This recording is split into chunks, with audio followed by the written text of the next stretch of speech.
एक पति पत्नी में लड़ाई हो जाती है और पत्नी अपने पति से लड़ाई करके अपने मायके के लिए घर से निकल जाती है। लेकिन वो पत्नी एक कोठे के ऐसे दलाल के चक्कर में फंस जाती है और वो कोठे पर वेश्या बना दी जाती है। दोस्तों, ऐसा क्या हुआ इस लड़की के साथ, इस घटना की पूरी सच्चाई जानने के लिए आप हमारा वीडियो अंत तक जरूर देखिएगा। स्वागत है आपका हमारे चैनल क्राइम स्टोरी इंडिया पर रवि फोगाट के साथ। दोस्तों, चैनल सब्सक्राइब नहीं किया, चैनल सब्सक्राइब कर लें और वीडियो शेयर कर दें। दोस्तों, यह घटना बिहार के पटना के धोबी घाट इलाके की घटना है, जहां पर क्या होता है, एक आरिफ नाम का व्यक्ति अपनी पत्नी सुल्ताना के साथ और 2 बच्चों के साथ रहता है। परिवार में कोई दिक्कत नहीं थी, सब राजी खुशी थे। इन दोनों की शादी को 4 साल हो जाते हैं और 4 साल में 2 बच्चे होते हैं। एक दिन क्या होता है, इन पति पत्नी में अचानक एक दिन लड़ाई हो जाती है और लड़ाई इतनी बढ़ जाती है कि पत्नी बोलती है मैं अपने मायके जा रही हूँ। लेकिन इस पत्नी का पति अपनी पत्नी को रोकता नहीं है और रोकने की बजाय बोल देता जाओ, तुमको जहाँ जाना चले जाओ। तभी सुल्ताना अपने 2 बच्चों के साथ घर से निकल जाती है। इस सुल्ताना का मायका नेपाल में था। ये अपने घर से निकल जाती है, ट्रेन में बैठ के नेपाल के बॉर्डर पहुंच जाती है और वहां से इस सुल्ताना को बस पकड़नी थी। लेकिन रात ज़्यादा होने की वजह से बस नहीं मिलती, बस सुबह मिलने वाली थी। इसलिए सुल्ताना अपने 2 बच्चों के साथ उधर ही स्टेशन पर इंतजार करती है कि सुबह कब होगी और वो अपने मायके चली जाएगी। लेकिन इसी बीच वहाँ पर बाइक पर एक लड़का आता है जिसका नाम जावेद होता है। वह बड़े प्यार से उससे बात करता है, बोलता है बहन कहाँ पर जाओगी, इतनी रात में अकेले क्यों बैठी हो, यहाँ तो बहुत माहौल ख़राब है, यहाँ तो बहुत खराब लोग आते हैं, आप यहाँ मत बैठो, कहीं सुरक्षित जगह पर चले जाओ।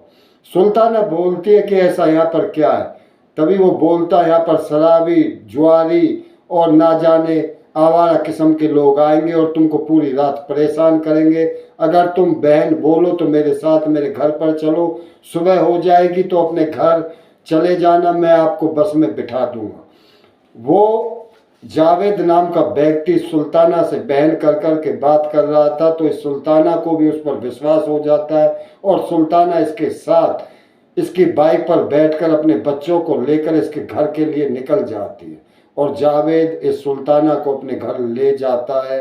और जाने के बाद ये जावेद सुल्ताना और सुल्ताना के बच्चों के लिए चाय बनाता है।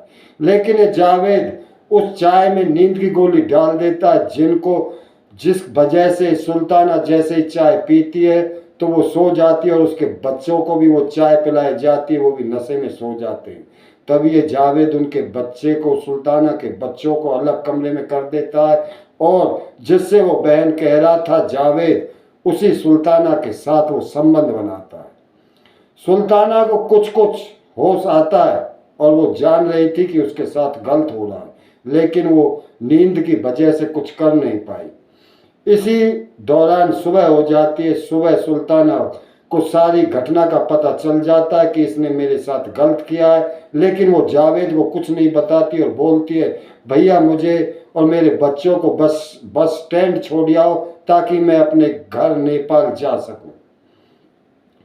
तभी जावेद बोलता अब तुम्हें कहीं जाने की जरूरत नहीं है, तुम अब इधर ही रहोगी और तुम्हारी देखभाल मैं करूंगा। वो सुल्ताना काफी रोती चीखती है, लेकिन ये जावेद उसके बच्चों को मारने की धमकी देता है और इस लड़की को कोठे पर, जो इसका जानकार का कोठा था, उस पर इस सुल्ताना को बेक आता है और इसके बच्चों को एक प्राइवेट स्कूल में, हॉस्टल में डाल देता है। सुल्ताना काफी रोना पीटना करती है, हाथ जोड़ती है, पैर पकड़ती है, लेकिन जो एक बार कोठे पे चला जाए वहां से आना मुमकिन ही नहीं, नामुमकिन हो जाता है। और ऐसा ही सुल्ताना के साथ हुआ। सुल्ताना जान चुकी थी कि वो बुरी तरह फंस गई है और अब यहाँ से निकलना मुश्किल है।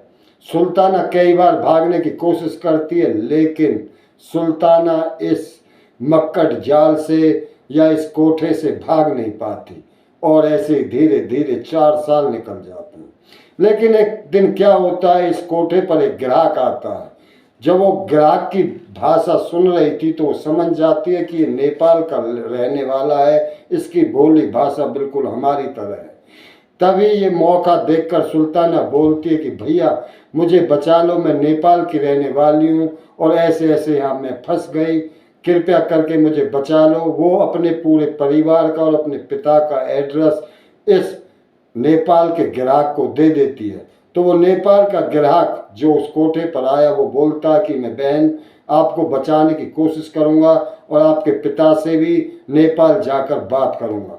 तभी वो ग्राहक नेपाल जाता है और जो सुल्ताना ने फ़ोन नंबर और एड्रेस दिया वो उससे संपर्क करता है और तभी वहाँ इस सुल्ताना के पिता से बात होती है। तो सुल्ताना के पिता को सारी घटना बता देता है कि आपकी बेटी ऐसे ऐसे उस कोठे पर फंसी हुई है, लेकिन उसने बोला है कि एक बार पहले उससे ग्राहक बनकर आके मिले फिर उसे बचाए, क्योंकि वो सुल्ताना ही बता सकती है कि उसको किस तरीके से बचाया जाएगा।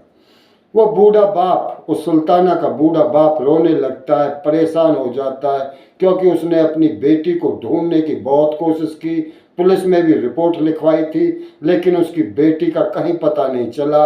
और आज पता भी चला तो वो इतनी बुरी जगह फंस रही थी जहाँ का नाम सुनते ही ये बूढ़ा व्यक्ति, बुजुर्ग व्यक्ति जोर जोर से रोने लगता है। तभी ये हिम्मत जुटाता है और वहाँ से सीधा बिहार के लिए बैठता है और जो बताया एड्रेस था उसी जगह पर जाता है।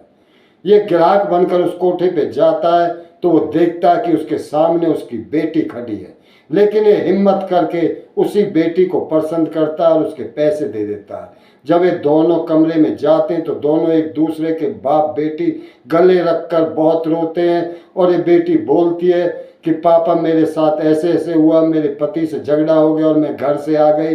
सारी कहानी अपने पिता को बताती है और उसका पिता भी रोता और बोलता बेटी मैं क्या करूं, पुलिस के पास जाता हूं। लेकिन वो बोलती है सुल्ताना पुलिस के पास जाना तो उनसे हाथ जोड़कर यही बोलना कि अभी तुरंत चलो, वरना वो ये कोठे वाले मुझको यहाँ से गायब कर देंगे। उसका पिता भी ऐसे ही करता है और सीधा वहाँ से नीचे उतरकर पास की चौकी या पुलिस थाने पहुँच जाता है। वहाँ पुलिस वालों को सारी घटना बताता है तो पुलिस भी तुरंत एक्शन में आ जाती है और उस बुजुर्ग पिता के साथ तुरंत उस कोठे पर रेड करती है। रेड के दौरान वो सुल्ताना उधर ही मिलती है और सुल्ताना को वहाँ से छुटा लिया जाता है। सुल्ताना जैसी वहाँ से अन्य लड़कियों को भी वहाँ से पुलिस छुटा लेती है और अपने साथ ले जाती है। इसके बाद इस सुल्ताना की तो जिंदगी बच गई, लेकिन इस घटना से आपको क्या सीख मिलती है? पुलिस ने उस जावेद और उस कोठे पे काम करने वाले अन्य दलालों को भी गिरफ्तार कर लिया। पुलिस इन दलालों को और इस कोठे के मालिक मालकिनों को भी सजा दिला देगी। लेकिन इस घटना से आपको क्या सीख मिलती है? क्या छोटी मोटी लड़ाई के ऊपर घर से ऐसे निकल जाना चाहिए? अगर आपको निकलना भी पड़ रहा है तो अपने परिवार को पूरी जानकारी दें या अपने किसी परिवार के व्यक्ति के साथ जाएं या उन्हें बता दें कि हम घर से आ रहे हैं, हमें वहाँ से रिसीव कर लें। आपकी सावधानी आपके परिवार को और आपको बचा सकती है। छोटी सी नादानी में पूरा जीवन बर्बाद हो जाता है, जैसा कि सुल्ताना के साथ हुआ।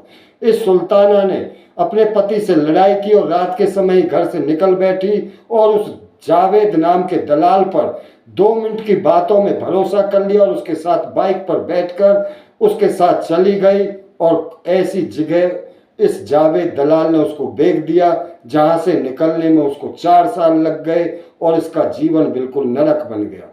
दोस्तों, पुलिस इन आरोपियों को सजा तो दे देगी और दिलाएगी भी, लेकिन आप ऐसी घटनाओं से कुछ सीखें और अपने आप को बचाएं और अपने परिवार को बचाएं। कभी भी किसी अनजान पर भरोसा ना करें, क्योंकि अपना अपना होता है और पराया पराया होता है। इसलिए इस घटना से यही सीख मिलती है कि अपनों से ज़्यादा बाहर वालों पर भरोसा ना करें और कभी ऐसा करना भी पड़ जाए तो पूरी सावधानी बरतें। दोस्तों, हमारी ऐसा घटना सुनाकर आपको हमारा मकसद परेशान करने का नहीं, हमारा मकसद आपको सावधान और अलर्ट करने का है ताकि आप ऐसी घटनाओं से बच सकें। दोस्तों, अगर आपको हमारी वीडियो अच्छी लगे तो इन्हें शेयर भी क्या करें और चैनल को सब्सक्राइब करें कल हम एक सच्ची घटना के साथ फिर आएंगे। जब तक के लिए जय हिंद, जय भारत।